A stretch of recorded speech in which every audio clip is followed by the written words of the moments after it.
Hello my dear friends, welcome to S class education. मित्रांनो, जसं की तुम्हाला सगळ्यांना माहिती आहे, उद्या आपला 12वीचा बोर्डाचा पेपर आहे. इंग्लिशचा पहिलाच पेपर आहे. पण त्यासाठी काय काय केलं पाहिजे हे मी आज तुम्हाला सांगणार आहे. लास्ट मोमेंट रिव्हिजनमध्ये आपण काय काय केलं पाहिजे. सगळ्यात पहिली गोष्ट तर तुम्हाला सगळ्यांना पेपर पॅटर्न माहिती असेल. पहिला जो आपला सेक्शन असतो तो असतो प्रोजचा, ज्याच्यामध्ये आपल्याकडे पॅसेजेस असतात, समरी लिहायची असते, माइंड मॅपिंग करायचं असतं. हे सगळं आपल्या पहिल्या पॅसेजमध्ये विचारलं जातं. सो आता हा जो काही पहिला पॅसेज आहे तर तो टेक्स्च्युअल पॅसेज आहे. सो मग तुम्हाला आता त्यासाठी सगळे चॅप्टर्स रीड करायची अजिबात गरज नाहीये, कारण लास्ट मोमेंटला हे सगळं करून वेळ वाया नाही घालवायचे. ऑलरेडी आपण 10th स्टँडर्ड पर्यंत पॅसेज रीड करून त्याच्यावरचे आन्सर्स लिहायचे हे सगळं केलेलं आहे. त्यामुळे आता पुन्हा एकदा ते करायची गरज नाहीये. सो आता तुम्ही काय करणार आहात, जेव्हा उद्या एक्झामला जाल तेव्हा सगळ्यात पहिल्यांदा तर डिरेक्टली तुम्हाला पॅसेज वाचायला घ्यायचा आहे. एकतर तुम्ही आधी पॅसेज वाचू शकता, मग क्वेश्चन्स रीड करू शकता, किंवा आधी क्वेश्चन्स रीड करू शकता, मग पॅसेज वाचू शकता. सो युजुअली मी आधी क्वेश्चन्स रीड करायचे. ती राईट मेथड नसली तरी पण टाइम सेव्हिंग आहे. याचं कारण असं आहे की आधी क्वेश्चन्स रीड केल्यानंतर आपल्याला एक अंडरस्टँडिंग होते की क्वेश्चन्स कशावरती विचारलेले आहेत. आणि मग त्या अकॉर्डिंग जेव्हा आपण पॅसेज रीड करतो तेव्हा ॲज पर दी क्वेश्चन पॅसेजमध्ये काही आहे का हे आपण प्रत्येक वेळी चेक करतो, आणि मग त्यामुळे माझ्या मते तरी आपण लवकर ते आन्सर्स फाइंड आउट करू शकतो. बट तुमची जी काही मेथड असेल ती तुम्ही फॉलो करू शकता. आता यामध्ये बघा, जसे की क्वेश्चन्स तुम्हाला बघायला मिळत आहेत की हे जे काही इव्हेंट्स आहेत यांना तुम्हाला ॲज पर सिक्वेन्स अरेंज करायचं आहे इथे. आणि नेक्स्ट क्वेश्चनमध्ये आता जेव्हा सिक्वेन्सने अरेंज कराल तेव्हा डिरेक्टली सिक्वेन्सच तुम्हाला एक्झाममध्ये लिहायचं आहे. हे क्वेश्चन्स लिहायची गरज नाहीये. नेक्स्ट क्वेश्चनमध्ये एक वेब डायग्राम दिलेली आहे जी तुम्हाला कंप्लीट करायची आहे. की एस्पेक्ट्स ऑफ मॅनेजमेंट. आता जेव्हा तुम्ही रीड करणार आहात तेव्हा मग तुम्ही बरोबर की एस्पेक्ट्स ऑफ मॅनेजमेंटला इधर अंडरलाईन करू शकता किंवा असं छोटंसं स्टार करू शकता. युजुअली क्वेश्चन पेपरवरती काहीच लिहायला परमिशन नसते. सो ट्राय करा की तुम्ही काही लिहिणार नाही, पण थोडंसं असं एक अंडरलाईन किंवा स्टार मार्क वगैरे करू शकता. अर्थात तुमच्या पेपरवरती तुमचं सीट नंबर वगैरे सगळं असलं पाहिजे, सो दॅट कुठलीही कॉपी वगैरे असं काही नको पकडायला. ठीक आहे. आफ्टर दॅट नेक्स्ट आहे अगेन, हे जर अलाउड असेल तुमच्या सेंटरमध्ये अंडरलाईन वगैरे करणं तरच करा, कारण युजली अलाउड नसतं हे. बट ठीक आहे, तुम्ही तुमच्या सेंटरमध्ये जसं असेल त्याप्रमाणे हे फॉलो करू शकता. आफ्टर दॅट नेक्स्ट आहे सक्सेस ॲज अ रायटर. आता या ठिकाणी ज्याप्रमाणे तुम्हाला वेब डायग्राम्स दिलेले आहेत किंवा बॉक्सेस दिलेले आहेत, सेम ड्रॉ करायचे आहेत आणि मग आन्सर लिहायचा आहे. 2 मार्क्ससाठी आहे हे. पर्सनल रिस्पॉन्स देखील 2 मार्क्ससाठी आहे. आता इथे सांगितलंय, do you think passion is more important than wealth. So basically याच्यामध्ये तुमचा ओपिनियन लिहायचा आहे, पण त्यासोबतच तुम्हाला थोडासा रेफरन्स तुम्ही घेऊ शकता पॅसेजचा तुमचे ओपिनियन्स बिल्ड करण्यासाठी. 50 वर्ड्समध्ये सांगितले 2 मार्क्ससाठी आहे, म्हणजे साधारणतः तुम्हाला एक 5 to 6 लाईन्समध्ये याचा आन्सर लिहायचा आहे. नेक्स्ट आहे डू एस डिरेक्टेडमध्ये ग्रामरवाले क्वेश्चन्स आहेत. आता इथे आन्सर कसं लिहायचं, आय पास्ड फ्रॉम IIT हे तुमचं पहिलं सेंटेन्स असेल, आणि मग त्याखाली तुम्हाला जे यातला बरोबर ऑप्शन वाटेल ते ऑप्शन लिहायचं आहे. फॉर एक्झाम्पल, जर तुम्हाला असं वाटतंय की बी ऑप्शन बरोबर आहे तर बी आणि त्याचं पूर्ण आन्सर लिहायचं. अशा पद्धतीने तुम्ही आन्सर रायटिंग करणार आहात. आफ्टर दॅट नेक्स्ट आहे ते म्हणजे सेकंड. आता सेकंडमध्ये काय सांगितलंय, I made a few mistakes but learn a lot about motivation. आता या ठिकाणी तुम्हाला करेक्ट कॉम्प्लेक्स सेंटेन्स जे आहे तर ते आयडेंटिफाय करायचं आहे आणि मग लिहायचं आहे. सो याच्यामध्ये बघा, सगळ्यात पहिल्यांदा तर हे सेंटेन्स आहे असं लिहायचं आहे. त्यानंतर यातलं जे काही करेक्ट असेल ते तुम्ही फाइंड आउट करून लिहिणार आहात. व्होकॅब्युलरीमध्ये सांगितलेलं आहे की लोअर इन अ रँक और पोझिशन वगैरे या सगळ्यांसाठी तुम्हाला करेक्ट वर्ड जो आहे तर तो आयडेंटिफाय करून लिहायचा आहे. Second passage, again second passage पण तुम्हाला बघायला मिळणार आहे की आपल्या याच्यामधून नॉन टेक्स्च्युअल ग्रामरमधून विचारलं जातं. आता नॉन टेक्स्च्युअल ग्रामरमध्ये काय काय येतं, डिरेक्ट इनडिरेक्ट स्पीच असेल किंवा WH क्वेश्चन्स फॉर्मिंग असेल, वर्बल क्वेश्चन्स फॉर्म करायचे असणार आहेत, not only but also use करायचं आहे, अनलेस वगैरे यूज करायचं आहे, एबल टू ला अनेबल टू मध्ये कन्वर्ट करायचं आहे. हे सगळे क्वेश्चन्स तुम्हाला ह्याच्यामध्ये विचारले जातात. सो हे 3 मार्कांसाठीचं आहे do as directed. After that next आपल्याकडे आहे ते म्हणजे spot the error and rewrite the correct sentence. So आता याच्यामध्ये बघा कसा आन्सर लिहायचा आहे. तुम्ही जसं गिवन आहे ते आधी स्टेटमेंट लिहिणार आहात, आणि त्यानंतर जे काही चुकीचं असेल त्याला तुम्हाला सांगायचं आहे की एरर इज इक्वल टू जी काही एरर असेल ती, आणि मग जे करेक्टेड सेंटेन्स असेल ते डॅश करून करेक्टेड सेंटेन्स लिहायचं आहे. सो एरर पण लिहायचे आहे आणि मग करेक्टेड सेंटेन्स जे काही असेल ते पण लिहायचं आहे. आफ्टर दॅट नेक्स्ट तुम्हाला पॅराग्राफ अजून एक बघायला मिळतोय. सो हा एक्स्ट्रॅक्ट तुम्हाला रीड करायचा आहे. अगेन सेम 12 मार्क्ससाठीच आहे. आता तुमच्याकडे वेळ असेल तर प्लीज ट्राय करा की तुम्ही आत्ताच हा पेपर माझ्याबरोबर सोडवाल, कारण अर्थात उद्याच आपली एक्झाम आहे, त्याच्यामुळे ऍटलिस्ट पूर्ण पेपर लिहून नाही सोडवायचे, पण तुम्ही ऍटलिस्ट रीड तरी करू शकता, जेणेकरून तुम्हाला उद्या किती वेळ लागते रीड करायला वगैरे हे पण रिअलाइज होईल. सो आय होप की तुम्ही स्क्रीनशॉट वगैरे काढला असेल, आता पण घेऊ शकता आणि सॉल्व्ह करू शकता. सो सिमिलरली ज्याप्रमाणे टेक्स्च्युअल पॅसेजवरती क्वेश्चन्स आहेत, सेम याच्यावरती पण आहेत. A1 2 मार्कांसाठी अगेन तुम्हाला इव्हेंट सिक्वेन्स लावायचे आहेत किंवा करेक्ट स्टेटमेंट फाइंड आउट करायचे असतात. A2 मध्ये मोस्टली वेव्ह डायग्राम विचारली जाते, कॅरेक्टरिस्टिक्स काय आहेत किंवा सिक्वेन्सचे लावा, फ्लो चार्ट कंप्लीट करा वगैरे अशा प्रकारचे क्वेश्चन्स ह्याच्यामध्ये विचारले जातात. A3 मध्ये मोस्टली क्वेश्चन्स असतात ह्याच्यावरती पॅसेजवरतीच बेस्ड इलस्ट्रेट करा किंवा अगेन कॅरेक्टरिस्टिक्स लिहा किंवा एक्सप्लेन करा अशा प्रकारचे क्वेश्चन्स आहेत. A4 is always personal response. आता याच्यामध्ये काय विचारलेलं आहे, today online education has become a integral part of all the sectors, write your views. So मग तुम्हाला हे पण सांगायचं आहे की ऑनलाईन एज्युकेशन कसं चांगलं आहे आणि कसं वाईट आहे. अर्थात आता तुम्ही पण ऑनलाईन एज्युकेशनच घेत आहात, तर मग तुम्हाला त्याचे ऍडव्हान्टेज आणि डिसएडव्हान्टेज पण माहिती असेल. ऍडव्हान्टेज काय असू शकतं, एक तर टाइम सेव्हिंग आहे, आपल्याला हवं त्या टीचरकडून आपण शिकू शकतो किंवा हवे ते कोर्सेस आपण जॉईन करू शकतो. फ्री रिसोर्सेस पण अवेलेबल आहे. डिसएडव्हान्टेज मध्ये असं होऊ शकतं की लॅक ऑफ कम्युनिकेशन आहे किंवा इंटरकनेक्शन तेवढं बिल्ड नाही होत आहे किंवा नेक्स्ट असं आहे की डिसिप्लिन नाही राहत आहे, सेल्फ मोटिवेशन वरती जास्त भर द्यावा लागतोय, जे की इतकं इझी नाहीये. सो ते सगळ्या गोष्टी तुम्ही याच्यामध्ये मांडू शकता. नेक्स्ट आहे की again active voice passive voice वरती मी व्हिडिओ अपलोड केलेला आहे ग्रामरसाठी, तर ते चेकआउट करू शकता. नेक्स्ट या ठिकाणी आहे की तुम्हाला ऑक्झिलरी वर्ब्स यूज करायचा आहे. ऑब्लिगेशन म्हणजे कंपल्शन साठी मस्ट वगैरे याच्यामध्ये आलं पाहिजे. त्यानंतर vocabulary तुम्हाला इथे वर्ड्स पाहायला मिळतात आणि त्याचं मीनिंग बघायला मिळते. You just have to match. आता हा जो नॉन टेक्स्च्युअल पॅसेज आहे टेक्नॉलॉजीवाला, याची तुम्हाला समरी लिहायची आहे. समरी लिहिताना इम्पॉर्टंट पॉईंट्स हे आहेत की समरीला टायटल द्यायचं आहे. समरी शॉर्ट मध्ये लिहायचे आहे, असे पॅसेजेस मधले लाईन्स नाही उतरवायचे. तुम्हाला या ठिकाणी काही पॉईंट्स बघायला मिळतात आणि ऍज पर दीज पॉईंट्स तुम्ही समरी लिहू शकता. म्हणजे तुम्हाला आयतं हे तरी कळतंय की कुठले पॉईंट्स इम्पॉर्टंट आहेत. तर तुम्हाला फक्त ते पॉईंट्स एक्सप्लेन करणारेच लाईन्स घ्यायचे आहेत, पण तुम्हाला तुमच्या लँग्वेजमध्ये कन्वर्ट करून लिहायचे आहेत. आहे असं कॉपी पेस्ट नाही करायचं, मग ते तुम्हाला मार्क्स नाही दिले जाणार.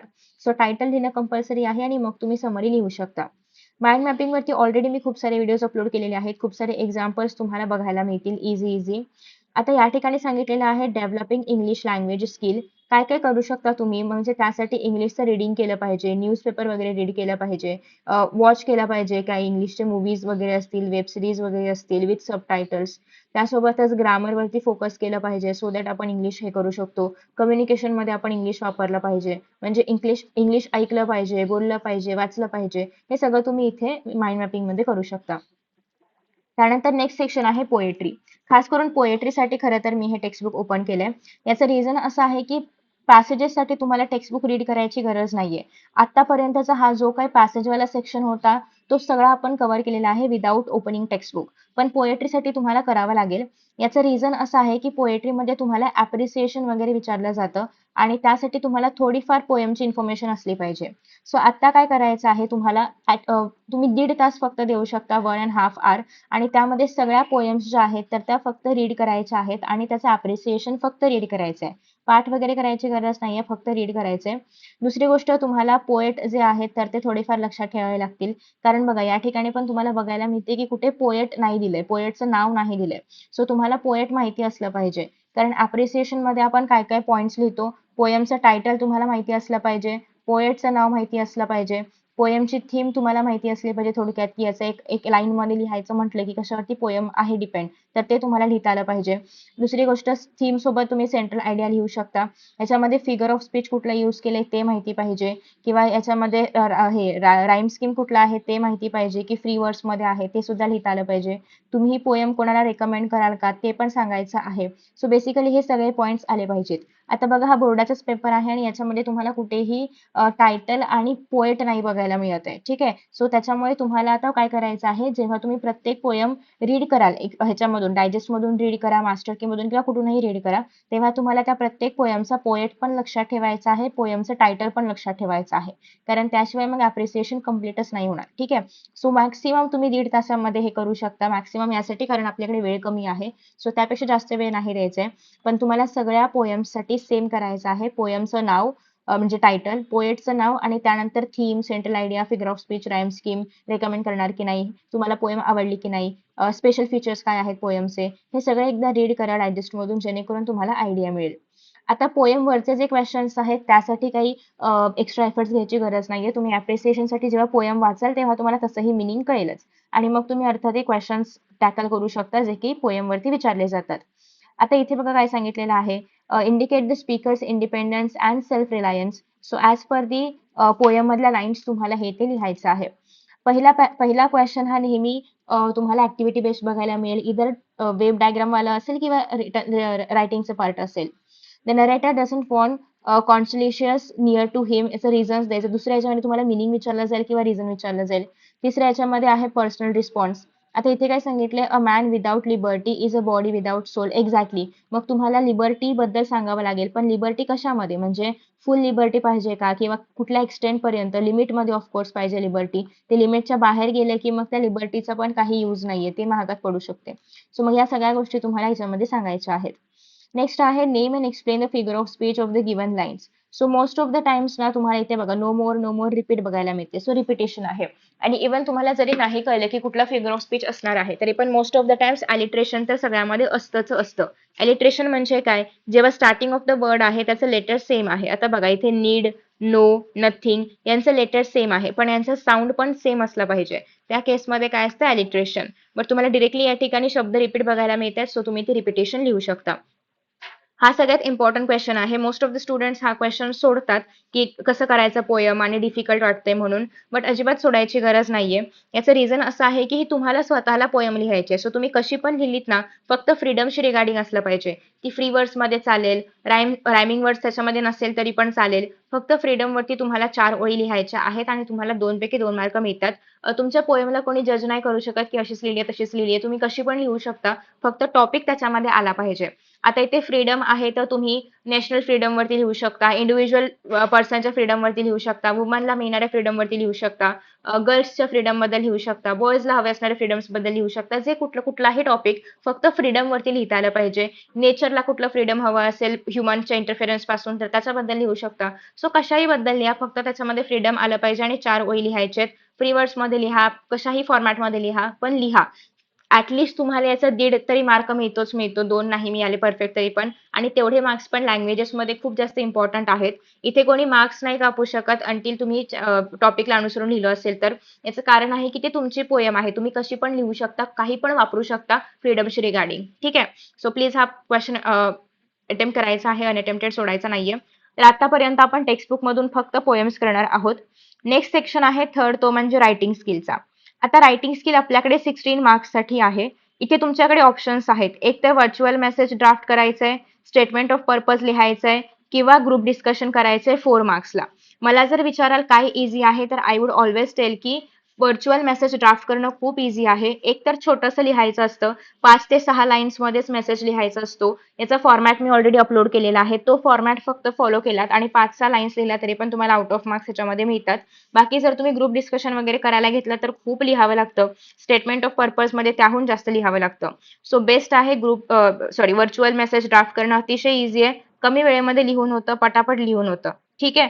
त्यानंतर आफ्टर दॅट नेक्स्ट आता आपल्याला बघायचं आहे ते म्हणजे ईमेल रायटिंग, रिपोर्ट रायटिंग किंवा इंटरव्ह्यू. याच्यामध्ये इझी कोणता आहे सांगू, इंटरव्ह्यू अतिशय इझी आहे. याचं कारण असं आहे की तुम्हाला फक्त इथे क्वेश्चन्स फॉर्म करायचे असतात. तुम्हाला हे पण दिलंय फॉर्मॅटिंग किंवा सिक्वेन्स पण दिलाय. तुम्हाला रिगार्डिंग क्वेश्चन्स फक्त फॉर्म करायचे, त्याचे आन्सर्स पण नसतात लिहायचे, की फक्त what was your motivation behind this, how is your professional development, who were your inspirations or idols, how was your first recording, what are your strengths, एवढंच फक्त तुम्हाला लिहायचंय आणि ते लिहायला 4 मार्क मिळणार आहेत. म्हणजे बघा केवढं इझी आहे. सो रॅदर दॅन रायटिंग स्वतःहून रिपोर्ट लिहिणं, स्वतःहून ईमेल लिहिणं, त्यापेक्षा हे कसलं भारी आहे. म्हणजे फक्त तुम्हाला पॉईंट्स दिलेले आहेत, व्हॉट आर युअर स्ट्रेंथ्स एवढंच फक्त तुम्हाला विचारायचंय समोरच्या माणसाला. सो हे सगळ्यात इझी आहे, त्याच्यामुळे इंटरव्ह्यू करायचा आहे याच्यामधला. नेक्स्ट आहे ते म्हणजे स्पीच कंपेअरिंग किंवा एक्सपान्शन ऑफ आयडिया. याच्यामध्ये स्पीच करू शकता, इझी आहे. हे थोडंसं लिहायला फॉर्मॅटिंग बघावं लागेल. एक्सपान्शन पण इझी आहे, बट तुम्हाला हे कळलं पाहिजे, जे गिवन प्रोवर्ब आहे ते कळलं तरच तुम्ही त्याचं एक्सपान्शन करू शकता.